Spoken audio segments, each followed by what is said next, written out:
Enggak. Assalamualaikum Assalamualaikum warahmatullahi warahmatullahi wabarakatuh. wabarakatuh.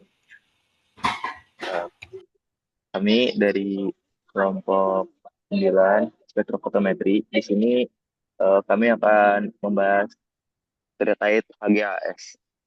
Sebelum kita masuk ke pembahasan, baiknya kita perkenalan terlebih dahulu. Perkenalkan, nama saya Alvina Mutiara Sari dengan NIM 2460314. Saya Iqbal Hidayatullah, NIM 2460388. Saya Muhammad Andika Saputra, NIM 2460432. Saya Naila Zahwa Sabila dengan NIM 2460466. Saya Salma Septia Darmawan dengan NIM 2460507. Saya Cantika Kumala Putri dengan NIM 2460547. Baik, kita masuk ke pengertian HGAS. Hydrate Generation Atomic Absorption Spectroscopy atau yang disingkat HGAS adalah metode analisis instrumental yang merupakan pengembangan dari teknik spektroskopi serapan atom atau AS yang digunakan untuk mendeteksi dan mengukur konsentrasi unsur-unsur tertentu yang mampu membentuk senyawa hidrida. Dalam metode ini, unsur target diubah menjadi bentuk gas hidrida melalui reaksi kimia dengan reduktor seperti natrium borohid, dalam suasana asam, kemudian gas hidrida yang terbentuk, kemudian diarahkan ke atomizer untuk diuraikan menjadi atom bebas. Yang selanjutnya dianalisis berdasarkan jumlah cahaya yang diserap oleh atom tersebut pada panjang gelombang tertentu. HGAS digunakan terutama untuk unsur-unsur seperti arsen, selenium, antimon, dan timah. Dan dikenal karena mampu memberikan sensitivitas tinggi dan deteksi unsur dalam kadar yang sangat rendah. Selanjutnya, prinsip kerja HGAAS. Prinsip kerja HGAAS dimulai dengan mereaksikan sampel yang mengandung unsur target dengan larutan reduktor kuat. Biasanya natrium borohidrida atau NaBH4 dalam suasana asam. Reaksi ini menghasilkan gas hidrida logam yang mudah menguap, seperti arsina atau ASH3 atau selenida H2SE. Gas hidrida Gas hidrida tersebut kemudian dialirkan menuju atomizer berupa tabung kuarsa yang dipanaskan, di mana senyawa hidrida terurai menjadi atom-atom bebas. Atom-atom logam tersebut selanjutnya disinari oleh cahaya dari lampu katoda, berongga atau hollow cathode lamp, dan intensitas cahaya yang diserap oleh atom digunakan untuk menentukan konsentrasi unsur dalam sampel.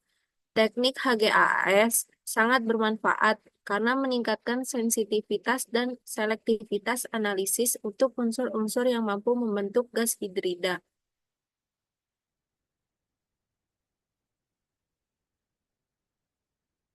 Selanjutnya, fungsi HGAS sendiri adalah yang pertama, susunan alat HGAS hampir sama dengan AAS. Nebulizer tidak ada dalam HGAS. HGAS dilengkapi dengan Hydride Generation System, hydride generator yang berfungsi untuk pertama, mengalirkan cairan sampel pada kecepatan tertentu. Kedua, mencampurkan sampel dengan sodium borohidride atau NaBH4 dan HCl membentuk hidride metaloid yang volatil. Contoh H2TE, ASH3, H2SE. Yang ketiga, mengalirkan gas hidride ke sel optik. Selain itu, HGAS mempunyai sel optik dan nyala yang fungsinya untuk mendekomposisi hidride metaloid menjadi atom.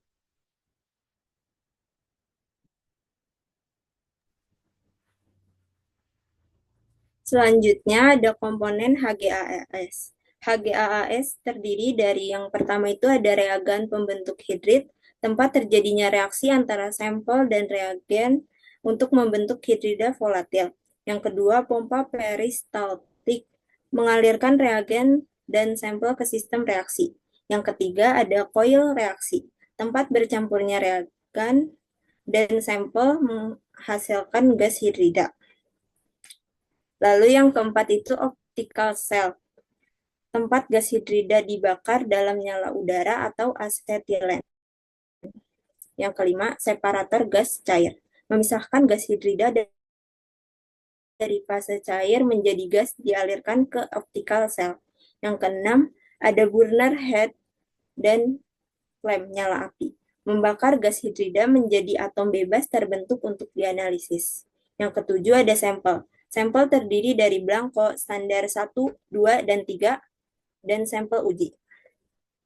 Yang kedelapan ada hollow cathode lamp. Sumber cahaya dengan panjang gelombang spesifik unsur target. Yang sembilan ada monokromator, memilih panjang gelombang cahaya yang sesuai dari HCl. Yang kesepuluh ada detektor, mendeteksi intensitas cahaya yang diserap oleh atom unsur akan menjadi hasil pengukuran. Selanjutnya adalah alur kerja pada alat HGAS. Yang pertama itu sampel dan reagen. Biasanya reagen itu terdiri dari campuran NaBH4 dan HCl. Keduanya akan dipompa ke dalam koil reaksi. Nah, di dalam koil reaksi keduanya akan membentuk gas hidrida dari unsur target. Misalkan kita sedang menganalisis unsur AS. Nah, AS itu akan bereaksi dengan si larutan reagen lalu bereaksi membentuk gas di dalam koil reaksi tersebut. Lalu gas hidrida itu akan dipisahkan dari cairan oleh separator lalu dialirkan ke sel optik. Setelah itu gasnya akan dibakar di dalam nyala api di burner itu. Nah, nyala apinya itu dengan bahan bakarnya udara dan dari campuran udara dan asetilen. Di burner itu gasnya akan berubah menjadi atom bebas. Nah, atom bebas tersebut kemudian akan dilewati dengan sinar dari hollow cathode lamp. Kemudian itu juga melewati sel optik. Setelah itu, atom tersebut akan menyerap sinar sesuai dengan karakteristiknya. Sisa sinarnya akan diteruskan ke monokromator, lalu diteruskan lagi ke detektor. Nah, intensitas cahaya yang terserap itu akan menunjukkan konsentrasi unsur.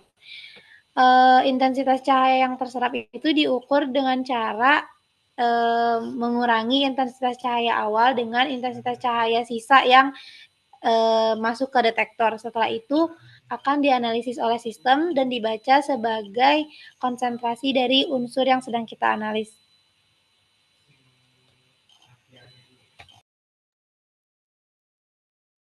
Selanjutnya ada ketidakpastian. Jadi dalam penggunaan alat HGAS ini terdapat beberapa sumber ketidakpastian yang perlu diperhatikan yang dapat mempengaruhi hasil pengukuran.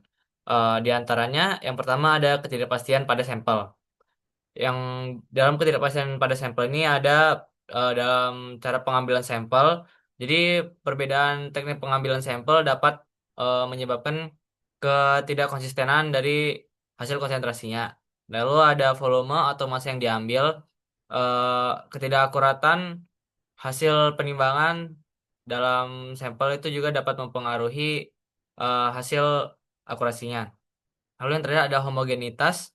Di homogenitas juga sampel yang tidak homogen atau standar tidak homogen dapat menyebabkan hasil pembacaan yang tidak teratur. Lalu yang kedua ada ketidakpastian dalam proses persiapan sampel. Yang pertama ada pengenceran. Kesalahan dalam pengenceran itu biasanya ada dari volumenya, terus dari alatnya juga, dari pipetnya. Jadi terus yang ada penggunaan reagen. Penggunaan reagen yang berbeda-beda itu dapat mempengaruhi hasil dari konsentrasi sampelnya. Terus yang terakhir ada kontaminasi silang. Kontaminasi silang itu biasanya dari wadah, alat, atau lingkungan sekitar. Nah, yang ketiga ada ketidakpastian instrumen AS. Yang pertamanya ada stabilitas sinyal dan baseline drive.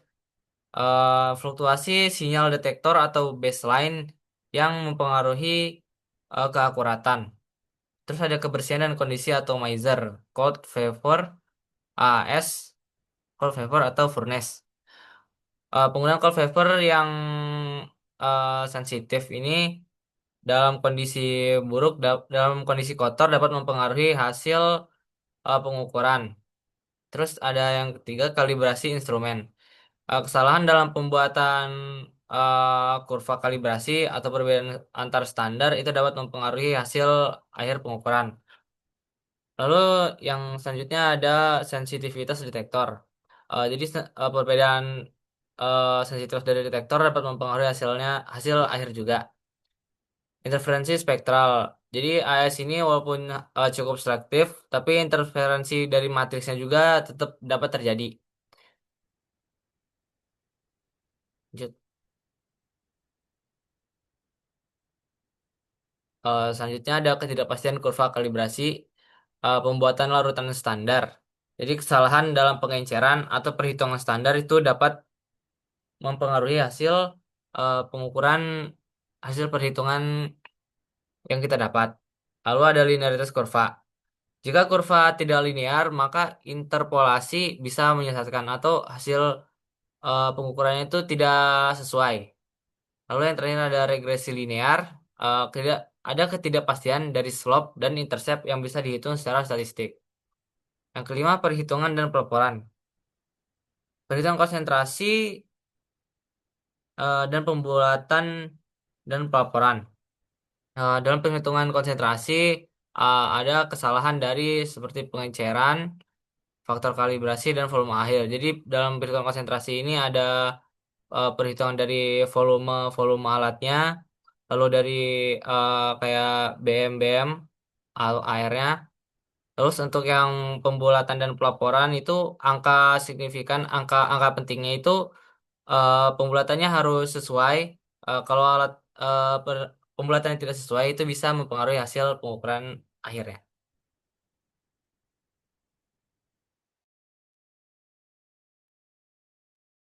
Lanjut, itu hipotesis dari kelompok kami terhadap jurnal ini teliti itu pertama spektral fotograpan atom atau AS non nyala hibrid pada kondisi optimal. Atomizer-nya dari rentang 700 derajat Celcius dan HCl-nya dari 0,3 sampai 5% dapat mendeteksi kadar Pb dengan sensitivitas yang tinggi dan akurasi yang baik. Lalu kedua adalah variasi konsentrasi L dalam sampel tersebut akan mempengaruhi efisiensi atomisasi Pb, yang dimana konsentrasi HCl ini kurang dari 0,3% atau lebih tinggi dari 5% yang dapat menurunkan sinyal akuransi. Lalu yang ketiga, parameter atomisasi yang terdiri dari suhu dan konsentrasi asam determinan utama linearitas kalibrasi atau LOD atau LI-nya, serta presisi pengukuran terhadap B tersebut. Baik, ini ada daftar pustaka berupa sumber jurnal yang kita gunakan pada hipotesis terhadap jurnal tadi.